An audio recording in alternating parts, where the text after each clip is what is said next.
Hello everyone, ICT virtual classes में मैं योगेश खेमनी आपका स्वागत करता हूं। तो जैसा कि आप जानते हैं, हम लोग पढ़ रहे थे रिफ्रैक्शन ऑफ लाइट के बारे में, यानी कि हम पढ़ रहे थे फिजिक्स, और फिजिक्स में हम टॉपिक कर रहे थे रिफ्रैक्शन ऑफ लाइट, यानी कि प्रकाश का अपवर्तन, है ना। तो प्रकाश के अपवर्तन में बेसिकली अगर मैं बात करूं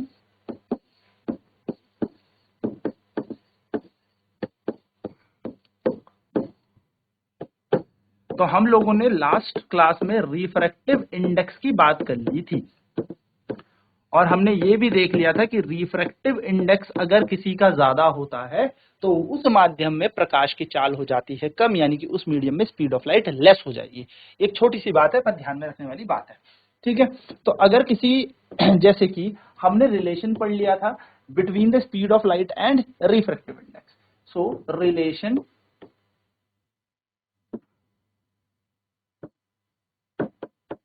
बिटवीन स्पीड ऑफ लाइट, थोड़ा सा रिकॉल कर लेते हैं फिर आगे बढ़ते हैं, एंड रिफ्रैक्टिव इंडेक्स।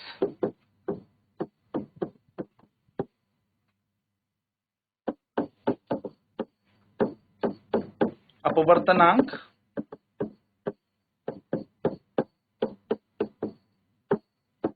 व प्रकाश के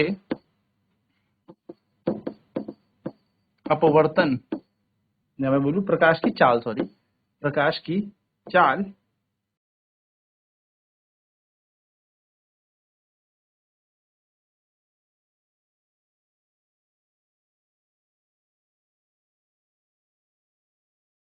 संबंध।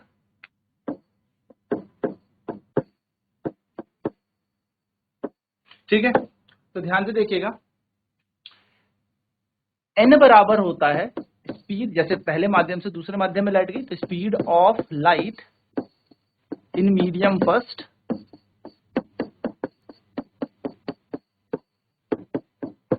अपॉन स्पीड ऑफ लाइट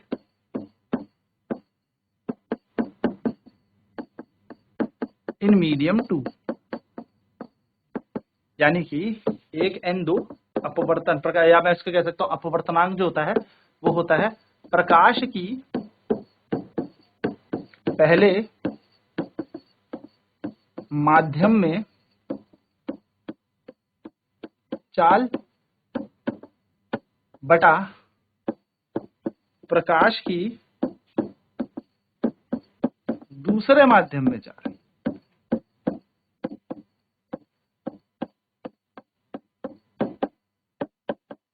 तो इसको हम कैसे लिख सकते हैं, मान लो प्रकाश एक माध्यम से दूसरे माध्यम की तरफ आ रहा है, पहले माध्यम में इसकी स्पीड यानी कि चाल v1 है, दूसरे माध्यम में इसकी स्पीड v2 है। मान लेते हैं यह है मीडियम 2 और यह है मीडियम 1।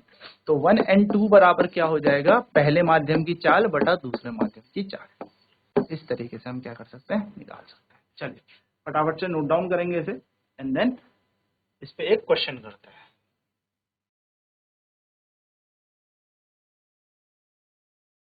तो 1 and 2 speed of light in medium 1 upon speed of light in medium 2, यानी कि 1 and 2 हो जाएगा प्रकाश की पहले माध्यम में चाल, जो भी पहले माध्यम में चाल होगी, चाहे वो वायु में हो चाहे ग्लास में हो, कुछ भी हो, बटे प्रकाश की दूसरे माध्यम में चाल यहां पर हो जाए।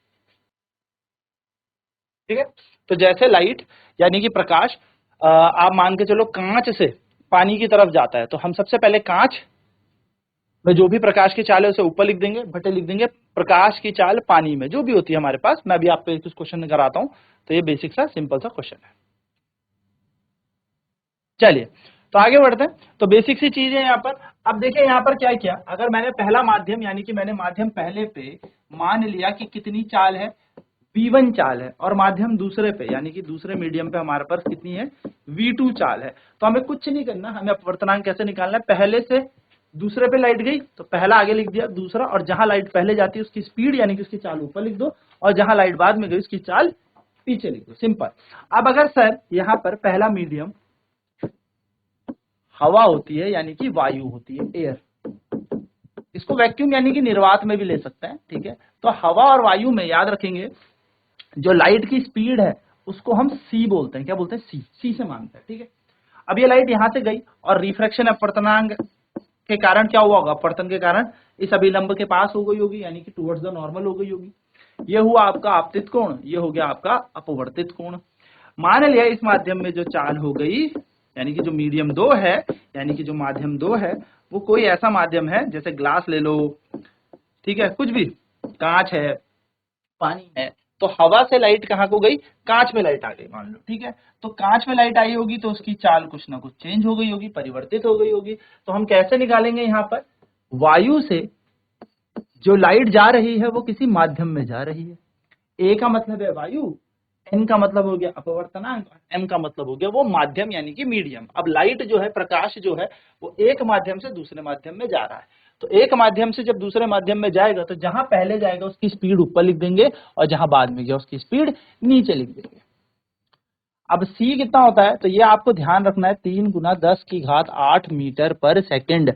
ये याद रखना है। ये वायु, हवा में जो लाइट होती है, प्रकाश होती है, उसकी चाल है। हवा में इतनी स्पीड से लाइट चलती है, ठीक है। चलिए फटाफट से नोट डाउन करें इसे।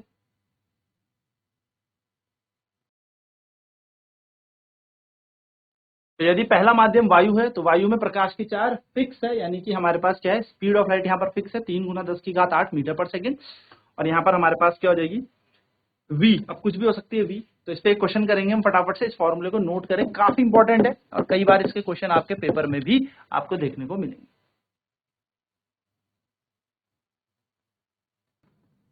जैसे क्वेश्चन देता हूं, a ray of light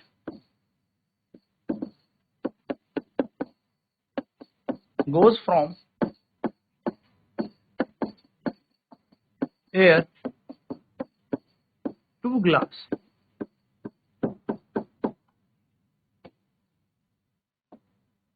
If the speed of light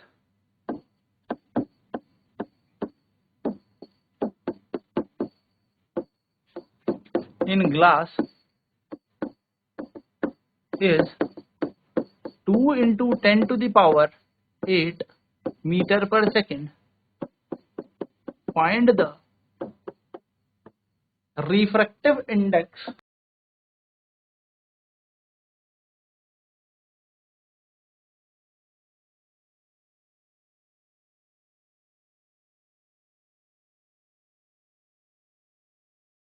क्या कह रहा है? प्रकाश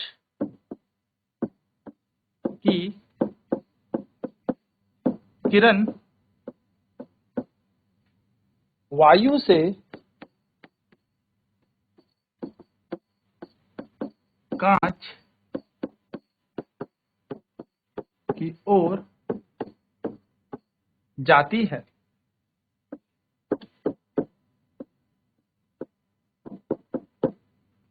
यदि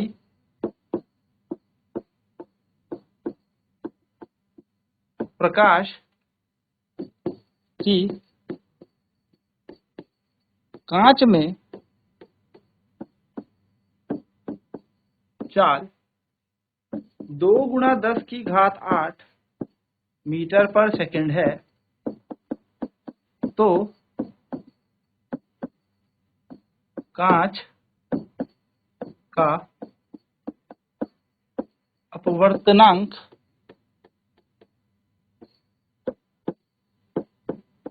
ज्ञात करें। चलिए ये हमारा क्वेश्चन है, जल्दी से इसे नोट करेंगे एंड ट्राई करेंगे सॉल्व करने की।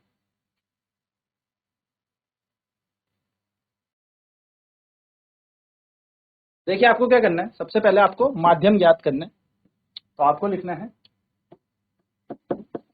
लाइट जो चल रही है वो क्या चल रही है, डायग्राम के तौर पे समझते हैं कि लाइट जा रही है एयर से ग्लास की तरफ। कहां से? एयर से, वायु से ग्लास यानी कि कांच की ओर, है ना। तो हमने कहा स्पीड यहाँ पर c होती है और यहाँ पर स्पीड v होती है। तो हमें निकालना है रिफ्रैक्टिव इंडेक्स ऑफ ग्लास। ये है हमारे पास कांच का अपवर्तनांक।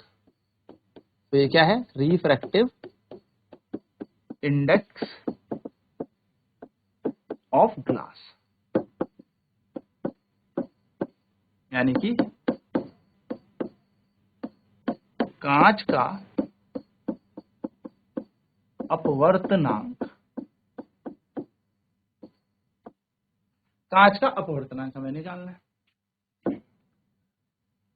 ANG कैसे निकलता है? कांच में लाइट की स्पीड यानी कि speed of light in air, क्योंकि पहले कहां चली लाइट? वायु में चली, बट स्पीड, क्योंकि जो भी पहला माध्यम है उसको ऊपर लिखते हैं, of light in medium, medium क्या है यहाँ पे? ग्लास। कैसे निकालेंगे हम अपवर्तनांक? अपवर्तनांक निकालने का क्या तरीका होगा? ANG निकालने का क्या तरीका होगा? पहला माध्यम जो है वहां पर प्रकाश की चाल, तो हम यहां लिखेंगे वायु में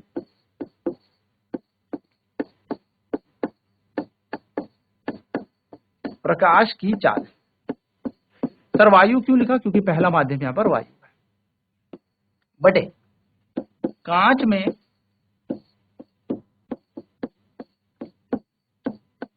प्रकाश की चाल।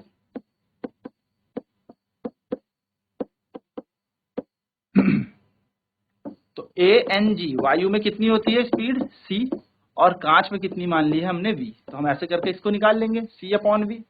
सर C कितना होता है? तो हमें पता होता है, वी नो दैट, ये हमें याद रखना है कि जो speed of light in air है वो होती है 3 × 10⁸ कितना होता है? 3 × 10⁸ मीटर पर सेकेंड हमारी स्पीड होती है लाइट की, यानी कि प्रकाश की चाल होती है किसमें? वायु में।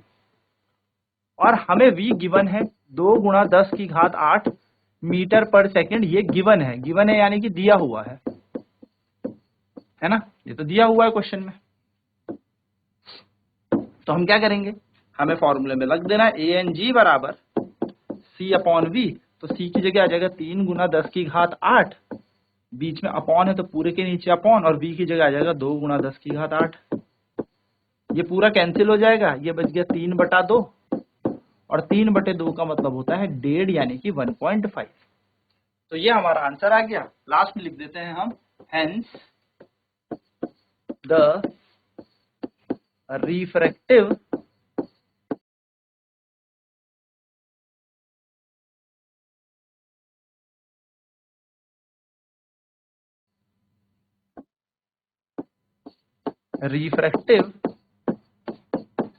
Index of glass is 1.5। अब यूनिट तो कुछ इसकी होती नहीं, इकाई तो इसकी कुछ होती नहीं, यानी कि कांच का